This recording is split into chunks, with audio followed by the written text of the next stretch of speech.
번째는 신흥국 금융위기에 대한 부분인데요. 사실 뭐 연준이 의장이 바뀌었습니다만은 테이퍼링은 시장에서 컨센서스로도 형성이 됐습니다만은 계속적으로 할 것 같고요. 물론 속도의 문제이긴 합니다만은 계속적으로 테이퍼링을 한다면은 신흥국 금융위기에 대한 이슈는 향후에도 지속될 걸로 판단을 하고 있는데요.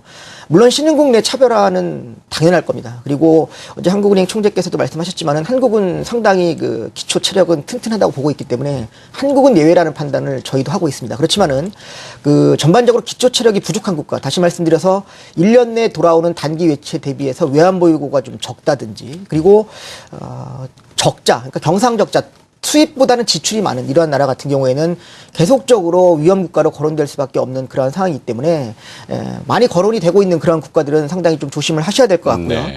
아르헨티나 같은 경우도 이번에 좀 상당히 이슈가 됐습니다만 지금 아르헨티나 CDS 프리미엄 같은 경우도 상당히 높은 수준을 유지하고 하락했다고 하지만은 아직까지는 좀 만족스러운 그런 수준까지 하락하지 않았다고 이렇게 판단을 하고 있습니다. 그래서 전반적으로 신흥국 금융위기에 대한 부분은 계속적으로 우리 증시에도 노이즈로 작용할 가능성이 많기 때문에 이러한 부분은 향후에도 좀 검증이 필요하지 않나 이러한 판단을 하고 있고요. 두 번째는 이제 경기에 대한 부분입니다. 사실 미국의 그 ISM 제조업 지수가 상당히 글로벌 경기 회복에 대한 부분에 있어서 좀 의문부호를 퀘스천 마크를 던졌는데요. 작년 연말에 비하면은 경기에 대한 어떤 낙관전 전망이 좀 많이 좀 주춤해진 것 같습니다. 실질적으로 지금 시티그룹에서 발표하고 있는 그 매크로 서프라이즈 인덱스를 보면은 상당히 좀 많이 떨어지고 있는 그런 상황입니다. 제가 이제 그래프를 준비해 왔는데 전반적으로 다시 또 이제 그 하락하고 있는 그런 상황인데요. 그래프가 이제 아직 오늘 준비가 좀 못된 것 같습니다. 일단 지금 상당히 많이 떨어지고 있는데 이 매크로 서프라이즈 인덱스라는 것은 시장에 대한 그 경기 전망에 대한 기대치를 상당 부분 많이 반영하는 것인데 지난 1월 중순을 고비로 해서 하락 반전됐습니다.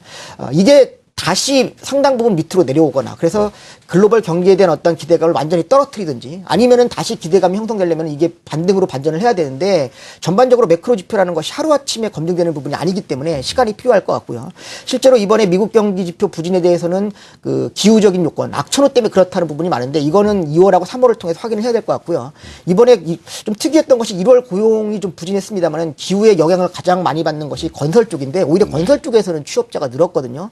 그렇다면은 기후가 상당 부분 영향을 주었긴 하겠지만은 전적으로 기후 때문이라고도 평가하기에는 속단일 수 있기 때문에 적어도 2월, 3월 지표를 통해서 추가적인 확인이 필요하고 또 3월 FOMC에서도 이번 그 연준 의장도 의회에서 그렇게 얘기를 했습니다만은 상당히 놀랬다는 표현도 쓰면서 향후 지표를 통해서 3월 FOMC를 결정했다고 했기 때문에 이 매크로에 대한 부분도 추가적인 검증 필요하다 이렇게 보고 있습니다. 예. 네.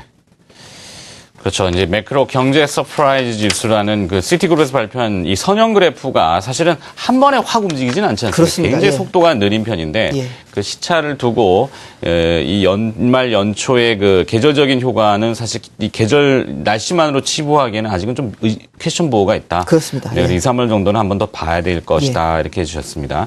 자, 리스크 언이냐 리스크 오프냐, 그러니까 위험을 선호할 것이냐 회피할 것이냐라는 그 두 가지 그러니까 스위치를 켜냐 마냐. 이 외국인들이 되게 어떻게 보면은 합리적 자본주의가 조금 이게 단순할 수도 있습니다. 그렇죠?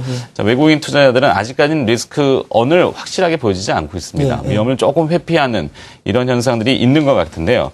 수급 동향 한번 좀 체크해 봐 주시겠습니까? 우리나라에 대해서 왜 이렇게 좀 아직은 매력을 못 느끼나요? 예, 일단 그런 부분이 있는 것 같고요. 사실 뭐 자산시장, 그러니까 리스크 온이냐 오프냐를 말씀하셨는데, 우리가 심플하게 접근하자면은 작년 같은 경우에 이제 선진국하고 후진국, 그러니까 신흥국, 그러면 선진국 쪽의 선호도가 높았고요. 주식 채권 보면은 주식에 대한 선호도가 높았습니다. 그래서 작년에 그 선진국 주식의 그 수익률이 가장 좋았습니다. 근데 참고적으로 말씀드리면은 올해 들어서 자산 수익률이 지금 가장 높은 거는 그 작년에 가장 많이 하락한 금입니다, 금. 네. 금이인데. 그리고 두 번째로 플러스 수익이 난 것이 선진국 채권이고요. 나머지 신흥국 주식이나 채권, 선진국 주식은 지금 마이너스 수익률입니다.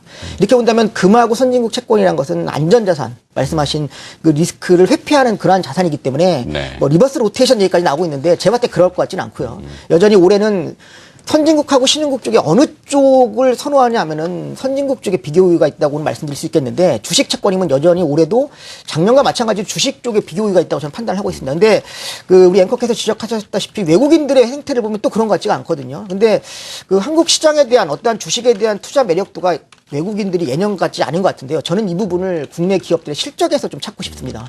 최근 3년 동안 국내 기업들의 실적이 거의 제자리 걸음입니다. 네. 사실 애널리스트들이 계속 실적을 전망할 때 100조 원 시대 얘기를 계속 했지만 지금 아직 100조 원하고 좀 거리가 있어 보이고요. 실질적으로 삼성전자하고 현대차의 실적 비중이 상당히 커진 걸 감안하면은 다른 기업들까지 감안하면은 전반적으로 체감으로 느끼는 실적 호조는 거의 없었다고 이렇게 판단이 되고요. 그리고 작년 4분기 실적은 아직 안 나왔습니다만 지금 어닝 쇼크가 상당히 많기 때문에 어떻게 보면 2012년보다는 실적이 더 떨어지는 감익이 지금 예상이 되고 있습니다. 그래서 이익 추정에 대한 시장 컨센서스를 하회하는 그러한 실적이 3년 계속 이어지다 보니까 전반적으로 시장의 어떤 신뢰에 대한 부분이 떨어지고 있고 특히나 또 한국 증시 하면은 가장 대명사가 저평가인데 이익 신뢰도가 떨어지면은 밸류에이션 멀티플도 전반적으로 좀 믿기가 어렵게 되거든요. 그렇죠. 그렇게 된다면은 지금 한국 증시가 과연 저평가가 맞는지 이거에 대해서도 한번 고민을 해볼 필요가 있기 때문에 따라서 외국인들도 지금 한국 시장의 어떤 어닝 그로스 측면으로 접근을 한다면은 좀 과거에 비하면은 모멘텀 플레이를 할 수 있는, 그러니까 성장에 배팅을 할 수 있는 그러한 투자 매력도는 많이 떨어졌기 때문에 이런 부분에 대해서 외국인 투자가들도 상당 부분 고민을 하고 있는 그러한 모습이 국내 증시에 나타나고 있지 않나 이런 판단을 하고 있습니다. 네. 자, 단순하게 보면 투자자 입장에서는 기업의 실적, 그다음에 이제 뭐 통화 가치, 환율도 볼 것이고 금리 추이도 볼 것인데 아직까지는 적합성에서는 좀 적극적으로 나서기에는 그들도 이제 이 물음표를 계속 다는군요. 그렇습니다. 예. 지난번에 골드만삭스가 미국 기업들의 실적 개선을 두고서는 구조조정과 비용 절감으로 인한 일시적인 착시일 수도 있다. 이렇게 얘기를 했는데 우리나라를 똑같이 잣대를 좀 보는 것도 같아요. 예. 그들을 좀 설득해 봐야 되는데 우리는 판매, 그로스가 늘어서 좀 좋다라고 네, 좀 잘해야 되는데 그건 기업이 해야 될 몫인 것 같고요. 자, 전략 잡아갑니다. 전략 어떻게 가져가야 될까요? 그래서 일단은 많이 반등했습니다. 그렇지만 네. 지금 사실 하방 경직에 대한 부분도 일정 부분 저희가 좀 기대는 하고 있지만은 역으로 상한선도 많이 막혀 있는 시장이라고 판단하고 있습니다. 그렇게 본다면은 저희는 코스피 기준으로 1950선 정도는 일정 부분 유동성을 확보해야 될 지수대라고 판단을 하고 있습니다.